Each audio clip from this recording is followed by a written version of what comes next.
Good morning. Welcome to Walking Away Book Club. We're still in Chapter 2. We're on question number 6, which is, do you agree or disagree with the explanation of temptation set forth in this chapter? And I'll go ahead and just read that. Without the inner yes, there is no sin, for only that yes or no is just us. The thought of sin is not sin, and is not even a temptation. Temptation is the thought plus the inclination to sin, possibly manifested by lingering over the thought or seeking it out. But sin itself is when we inwardly say yes to the temptation, when we would do the deed even though we do not actually do it. Okay, I think my quote the quote that I underlined will bring us right into it. It says, the human will is primarily what must be given a godly nature, and then must proceed to expand its godly governance over the entire personality.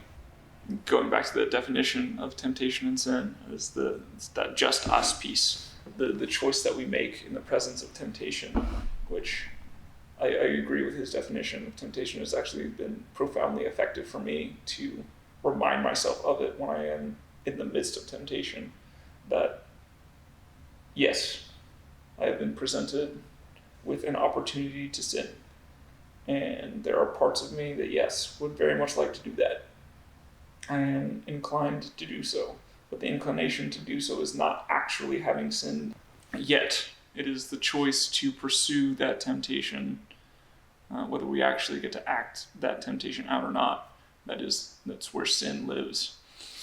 And that's it. That's the will, is do I pursue this temptation or not? And the degree to which our will has been transformed into a godly one, we will make the correct decision in that circumstance. So either we will, in our ungodliness and unrighteousness, we will pursue that temptation, whether we actually get to enact it or not, or in our righteousness in Christ, we choose not to pursue that temptation. And I think that's an important distinction to make, or at least it is for me, because it's very easy to think that once the thought of sin or the inclination to act on that thought comes, it's very easy to convince myself that I've already sinned, which is important, because if I convince myself that I've already sinned, it's very, very easy then to convince myself just to keep going. And it's that just to keep going part where sin lives, is telling myself that it's okay to keep going because I want to, because I've already sinned. I haven't sinned yet just because I'm inclined to sin. It's that giving in where the pressures of what I'm seeing, what thoughts come to mind, what my body aches for, longs for, those things all apply pressure to my will and presents opportunities for sin and temptation. And it is the entire testimony, especially of the New Testament, is Christ saying, choose who you will be. And that temptation moment, that opportunity to sin, is precisely where we choose who we will be. We will either be his and like him, or we will be ours and die.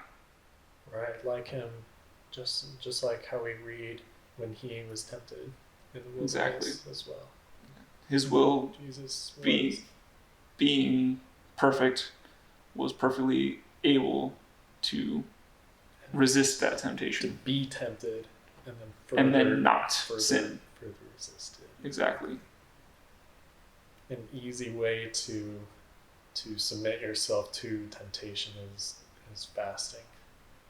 I can attest to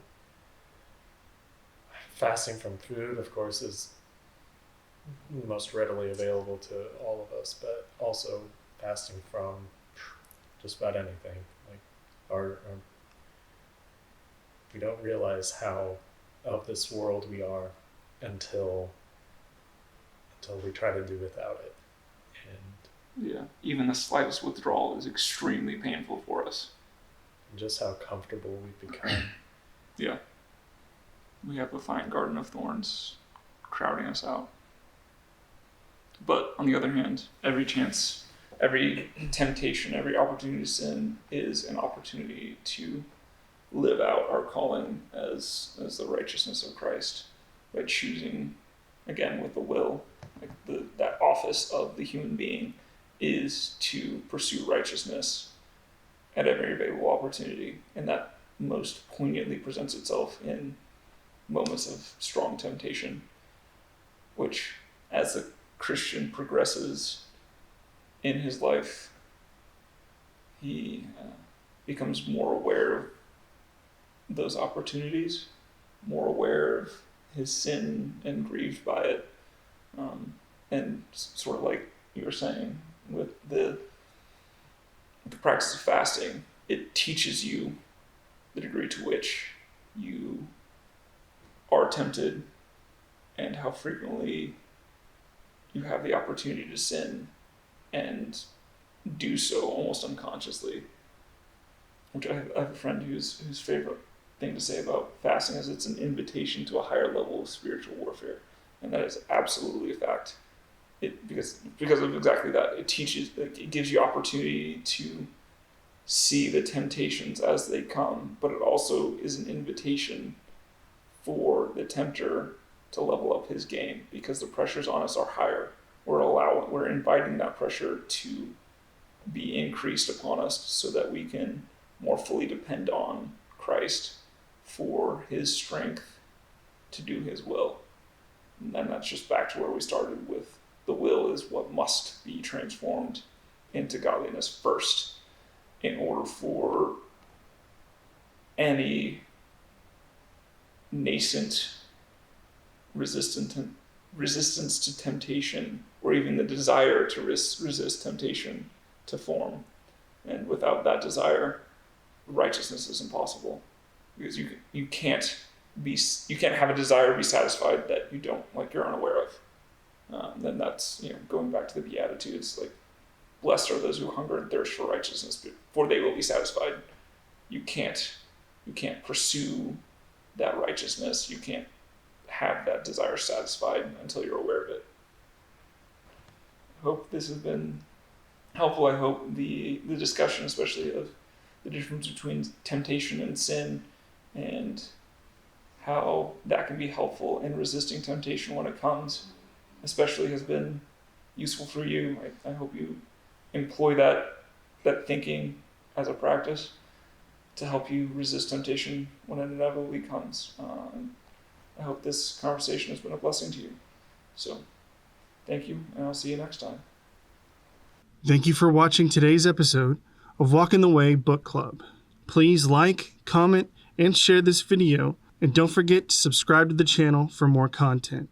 We can't wait to see you in the next one. God bless.